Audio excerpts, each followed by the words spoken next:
Isto não é apenas uma sopa de peixe qualquer, é a lendária bouillabaisse, um prato tão icônico que em 1980, um grupo de chefes de Marselha sentiu que precisava de fazer algo radical. Escreveu uma carta oficial para proteger a sua receita. Sim, proteger uma sopa como se fosse um patrimônio nacional, porque quando um prato se torna famoso, duas coisas acontecem. Toda a gente quer prová-lo e toda a gente começa a imitá-lo. Versões rápidas, versões simplificadas, versões que pouco têm a ver com a verdadeira tradição.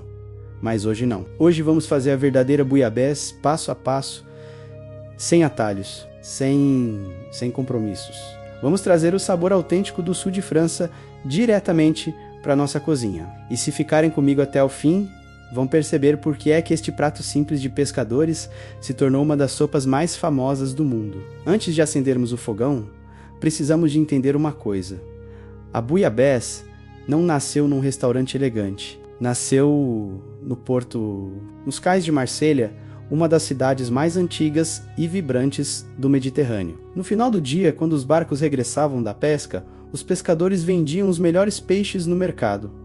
Mas havia sempre alguns que ninguém queria comprar. Peixes cheios de espinhas, peixes de aparência estranha, peixes pequenos demais para o mercado. Em vez de os desperdiçarem, os pescadores faziam o que qualquer cozinheiro inteligente faz. Transformavam o que tinham numa refeição. Pegavam nesses peixes de rocha, juntavam água do mar, algumas ervas, talvez um tomate, e deixavam tudo ferver lentamente num grande caldeirão. O nome bouillabaisse vem exatamente daí. Bouler, ferver, abastecer menos, baixar o lume e ferver, e depois deixar apurar. Simples, rústico. Era um prato humilde, mas tinha algo especial, algo que fazia qualquer pessoa fechar os olhos ao provar. Com o tempo, a fama da bouillabaisse começou a crescer. Primeiro em Marselha, depois em toda a França. E, eventualmente, no mundo inteiro. E foi aí que começaram os problemas. Restaurantes começaram a servir bouillabaisse com qualquer peixe. Alguns até usavam caldo pronto. Outros transformaram o prato numa simples sopa de peixe. Para os chefes de Marselha, isto era quase uma heresia culinária. Por isso, em 1980, 11 chefes se uniram e criaram algo extraordinário. A Carta da Bouillabaisse, uma espécie de constituição gastronômica. Um conjunto de regras que define o que uma verdadeira bouillabaisse deve ser. E a primeira regra começa com o ingrediente mais importante. O peixe, uma verdadeira bouillabaisse, precisa de peixes de rocha do Mediterrâneo. No mínimo 4 tipos diferentes, cada um com um papel específico no sabor final. O mais importante é o rascasse, um peixe espinhoso e pouco bonito, mas com um sabor incrível. É ele que dá profundidade ao caldo. Depois entram peixes de carne firme, como o tamboril, que mantém a textura durante a cozedura. E também peixes mais delicados, como o peixe-galo. Cada peixe contribui com algo diferente. É quase como uma orquestra. Sozinhos são bons, juntos tornam-se memoráveis. Agora sim, vamos cozinhar. Fazer bouillabaisse não é apenas seguir uma receita.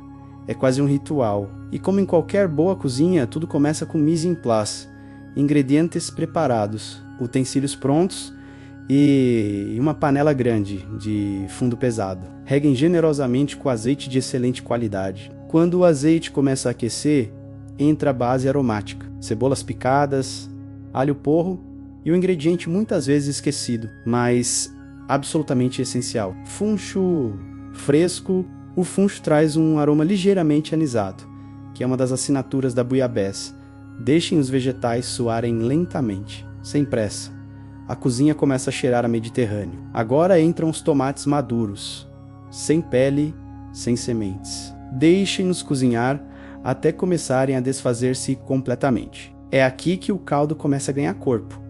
E agora, os temperos. Folhas de louro, um pouco de tomilho. E, finalmente, o ingrediente mais precioso desta receita. Açafrão, fios finíssimos. Este pequeno toque de ouro vermelho vai dar ao caldo a sua cor profunda e um aroma absolutamente inconfundível. Agora vamos construir a base do caldo. Usamos as cabeças e espinhas dos peixes. Pode parecer estranho, mas é aqui que está o verdadeiro sabor. Coloquem tudo na panela e deixem refogar alguns minutos. Este passo é crucial. O calor ajuda a extrair o colagênio, os óleos e toda a essência do peixe. Depois, água, a ferver. Cubram tudo e deixem cozinhar lentamente por 30 a 40 minutos. Durante este tempo, algo mágico acontece. Os sabores começam a fundir-se, o caldo ganha profundidade, e a cozinha enche-se daquele aroma que só pratos de mar conseguem criar. Enquanto o caldo apura, vamos preparar algo absolutamente essencial para servir a buiabés uruí.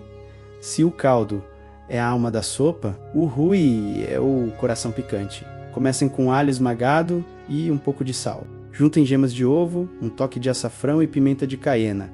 Agora começa a alquimia, azeite, gota a gota, enquanto batem constantemente. Pouco a pouco, a mistura transforma-se num molho espesso, dourado e ligeiramente picante. É impossível servir buiabés sem ele. E falta ainda um elemento simples, mas indispensável: os croutons. Cortem uma baguete em fatias grossas. Levem ao forno até ficarem bem douradas e estaladiças. Assim que saírem do forno, esfreguem um dente de alho cru sobre a superfície. Este pequeno detalhe faz toda a diferença.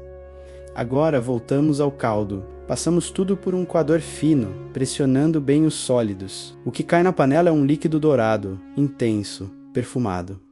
A pura essência de Marselha. Levamos este caldo a uma fervura forte. E agora entram os peixes. Primeiro os mais firmes, como o tamboril. Deixem cozinhar 7 a 8 minutos. Depois entram os peixes mais delicados e os mariscos, mais 7 minutos no total, cerca de 15 minutos de cozedura. O segredo é simples.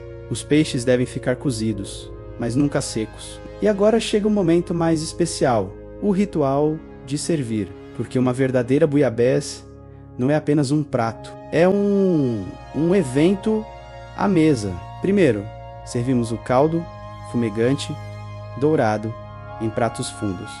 Por cima, os croutons e uma generosa colher de uruí. Depois vem o espetáculo principal. Os peixes e mariscos são arranjados numa grande travessa no centro da mesa. Cada pessoa serve-se, partilha, conversa e saboreia.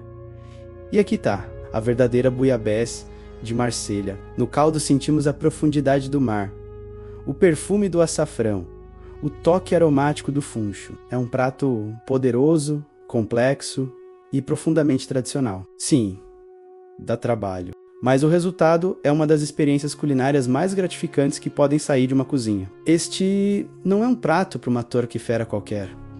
É um prato para reunir amigos, para celebrar, para viajar, sem sair da mesa. Se gostaram desta viagem culinária até Marselha, deixem um gosto no vídeo e subscrevam o canal. E agora fica a pergunta: vão ter a coragem de enfrentar a verdadeira buiabés? Bom apetite!